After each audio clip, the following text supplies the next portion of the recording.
اگر یہ ہدف سامنے آ جائے سارے کام آسان. ابو دحدہ رضی اللہ عنہ بہترین ان کا باغ، لیکن باغ میں قباحت تھی. اس کا ایک درخت کسی اجنبی کا تھا.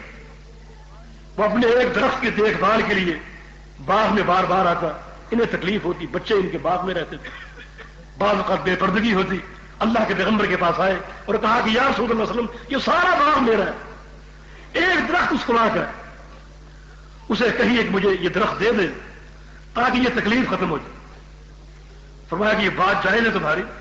اس کو بلایا گیا، کہا کہ بھائی ابو دحدہ کو یہ درخت دے دو. وہ سوچ میں پڑ گیا. اللہ کے پیغمبر نے فرمایا کہ تم ہاں کر دو، وہ درخت ابو دحدہ کو دے دو، میں وعدہ کرتا ہوں کہ اس کے بدلے تمہیں جنت کا ایک درخت ملے گا. لیکن وہ بیچارہ سوچ میں پڑ گیا، کیونکہ اس کے بچوں کی معیشت اسی ایک درخت پر تھی. اگر یہ بھی چلا گیا تو بچے بھوکے رہ جائیں گے. سوچ میں پڑ گیا. وہ ابھی سوچ ہی رہا تھا، ابو دحدہ بول اٹھا کہ یا رسول اللہ صلی اللہ علیہ وسلم اسے ایک درخت پر آپ جنت کے درخت کی ضمانت دے رہے، اگر یہ سارا باغ میں اس کو دے دوں میرے لیے کیا ضمانت؟ یہ اللہ کی رضا اور جنت کی منزل سامنے کھڑی ہے، سارا مال چلا جائے یہ بھی آسان ہے. میرے لیے کیا حکم ہے اگر میں سارا باغ اس کو دے دوں؟ فرمایا کہ تمہارے لیے بھی جنت ہے.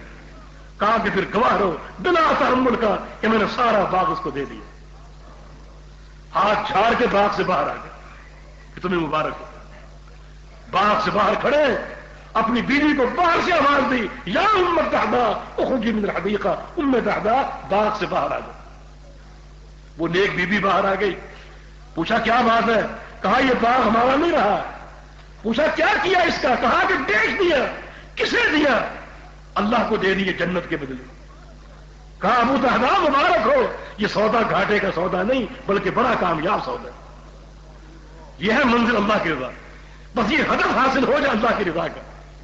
بڑا لذیذ یہ مقام ہے. جب یہ مل جائے ہر چیز آسان، لڑنا آسان، مرنا آسان، مال خرچ کرنا آسان، پورا سرمایہ بہا دینا آسان، نمازیں پڑھنا آسان، وضو کرنا آسان، راتوں کو جاگنا آسان، نیندیں قربان کرنا آسان اللہ کی رضا کے لیے.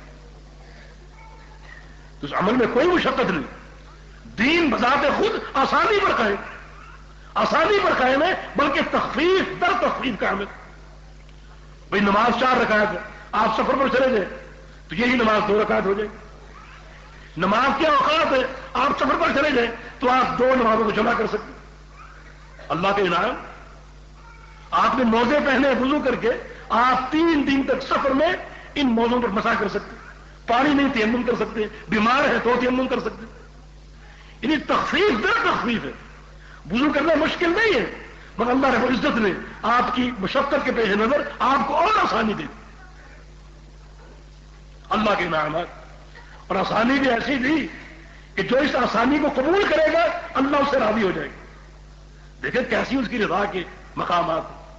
یعنی آسانی قبول کی. آپ پاؤں دھو سکتے ہیں لیکن آپ نے پاؤں دھوئے نہیں بلکہ مسح کر لیے، اللہ اور راضی ہوگا. آپ کے پاؤں دھونے پر اس کا راضی نہیں ہوگا جتنا مسح کرنے پر راضی ہوگا. آپ نماز قصر کرتے ہیں، اللہ راضی ہوگا سفر میں. اتنا نماز پوری پڑھنے پر راضی نہیں ہوگا جتنا نماز قصر کرنے پر راضی ہوگا کہ بندے نے میری تخفیف کو، میرے انعام کو قبول کر لیا. لیکن اس کی رضا کے مقامات آپ دیکھیے کہ کم تر عمل پر راضی ہو رہے. جناب محمد رسول اللہ صلی اللہ علیہ وسلم اذا خیر بین الامرین، 2 کاموں میں سے کسی ایک کام کے اختیار کا آپ کو حکم دیا جاتا تو آپ آسان کام کو چنتے.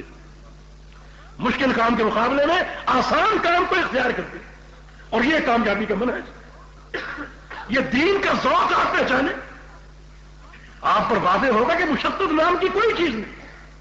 فتح مکہ کا سفر رمضان میں ہوا تھا، سب روزے سے تھے، سب روزے سے.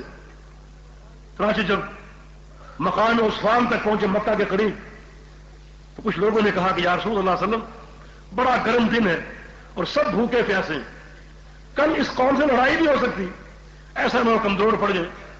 لو امرتنا بالافطار، اگر آپ افطار کا حکم دے دیں آج ہم کچھ کھا پی لیں تاکہ ہماری صحت بحال ہو اور کل کمزور نہ پڑے، فلاں بات ٹھیک ہے، آپ نے خود بھی افطار کر لیا اور سب کو افطار کا حکم دے دیا۔ اب ایک طرف روزہ ہے، ایک طرف افطار ہے، بظاہر روزہ نیکی ہے، لیکن افطار آپ نے کر لیا، لوگوں کو حکم دے دیا، بات ختم ہو گئی۔ تھوڑی دیر میں کچھ لوگ آئے اور کہا کہ یا رسول اللہ صلی اللہ علیہ وسلم، کچھ لوگ ابھی تک روزے سے انہوں نے افطار نہیں کیا، وہ چاہتے ہیں کہ ہم وقت پر افطار کریں گے، کیوں؟ تاکہ ثواب زیادہ مل جائے۔ بظاہر معاملہ ایسا ہی ہے کہ جو روزے سے ہے وہ بہتر ہے اس شخص سے جو افطار کر چکے، تو زیادہ ثواب کی حرص اور زیادہ ثواب کے طلب میں انہوں نے اب تک افطار نہیں کیا، بلکہ روزے سے ہیں اب تک۔ صحابہ مخلص تھے، ان کے اس عمل میں بھی اخلاص تھا، مگر اس بات کو کیا کیجئے کہ آج کائنات کے سردار افطار کر چکے ہیں۔ تخفیف کی اس راہ کو اللہ کے پیغمبر نے قبول کر لیا اللہ کے حکم سے۔ کچھ لوگوں نے کہا کہ ہم وقت پر افطار کریں گے، جب اللہ کے پیغمبر کو ان کی اطلاع ملی تو رسول اللہ صلی اللہ علیہ وسلم نے ارشاد فرمایا اولئک هم العصاة، جو لوگ اب تک روزے سے ہیں وہ میرے نافرمان۔ یعنی آج اللہ کی رضا کس چیز میں؟ افطار کر لینے میں۔ یعنی آپ اللہ تعالی کی رضا اور جنت کی سبیل کے طرق آپ دیکھیں، ایک طرف مشکل عمل ہے، ایک طرف آسان عمل ہے۔ آسان عمل میں اللہ کی رضا ہے، مشکل عمل میں رضا نہیں۔ تو حقیقت یہ ہے کہ جنت کا راستہ قطعا مشقت طلب نہیں، بڑا آسان راستہ، بڑا سہل راستہ۔ ان الدین یسر، دین آسان ہے۔ بشروا ولا تنفروا، یسروا ولا تعسروا۔ اللہ کے پیغمبر کی تلقین ہوتی تھی کہ لوگوں کو بشارتیں دو، متنفر نہ کرو، آسانی پیدا کرو، مشکل پیدا نہ کرو۔ تو یہ راستہ بڑا سہل ہے، صرف منزل کا تعین کر لیجیے۔ منزل کیا ہے؟ اللہ کی رضا جوئی، پھر یہ راستہ آسان ہو جائے گا۔ اس کے بعد ایک ہدف اور ہے، اور وہ ہدف ہے دوسرا ہدف جو اس قرآن کی اس مقام اس آیت میں موجود ہے، وسعی لہا سعیہا، ارادہ آخرت ہو اور کوشش بھی آخرت والی ہو۔ یہ دوسرا نقطہ ہے، ارادہ آخرت کرنے کے بعد کوشش بھی آخرت والی ہو۔ وہ کوشش کیا ہے آخرت والی؟ وہ ہے اللہ کے پیغمبر کی سنت کی اتباع۔ بس ارادہ آخرت اور آخرت کی کوشش، اور وہ ایک ہی چیز کا نام ہے تمام علماء تفسیر میں، بلکہ حبر امت ابن عباس کا قول ہے کہ سعی لہا سعیہا ہے، جو آخرت کی کوشش ہے وہ ایک ہی نقطہ ہے، اور وہ ہے اللہ کے پیغمبر کی مطابقت۔ اگر یہ تعین ہو جائے تو پھر بھی یہ دین بڑا آسان ہے۔ اگر یہ تعین نہ ہو سکے تو اشکال ہی اشکال، الجھنے ہی الجھنے اور نحوستے ہی نحوستے۔ آج یہ قوم بربادی کی دلدل میں ہے، ایک عجیب دھانے پر کھڑی، اس لیے کہ سعی لہا سعیہا کی منزل جو ہے وہ واضح نہیں۔ تعصبات، مختلف مذاہب، مختلف مسالک، کہیں کسی جماعت سے، کہیں کسی نام سے کام، کہیں امام ابو حنیفہ کی پیروی، کہیں امام شافعی کی پیروی، کہیں امام مالک کی پیروی، کہیں امام احمد بن حنبل کی پیروی، اور فرقے فتنے بڑھتے جا رہے ہیں۔ اہل الحدیث کا لقب صحابہ کے دور سے آ رہا ہے۔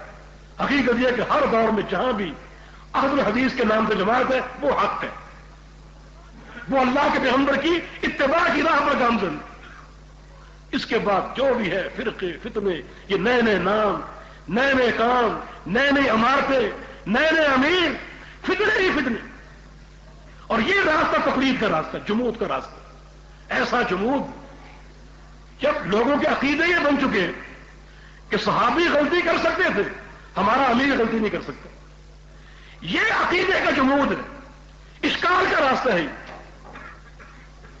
میں عرض کروں کہ یہاں پاکستان میں، ہندوستان میں اور ہر جگہ اہل الحدیث کے نام سے جو جماعت قائم ہے وہ صحابہ کے دور کے تسلسل میں منسلک ہے، کیونکہ یہ نام صحابہ کے دور سے چلا آ رہا ہے۔ تابعین کا دور، تبع تابعین کا دور، اسی نام سے مسلمان موجود تھے۔ جناب محمد بن سیرین کا قول ہے کہ ایک وقت تھا کہ لوگ سچے تھے اور گمراہ فرقے پیدا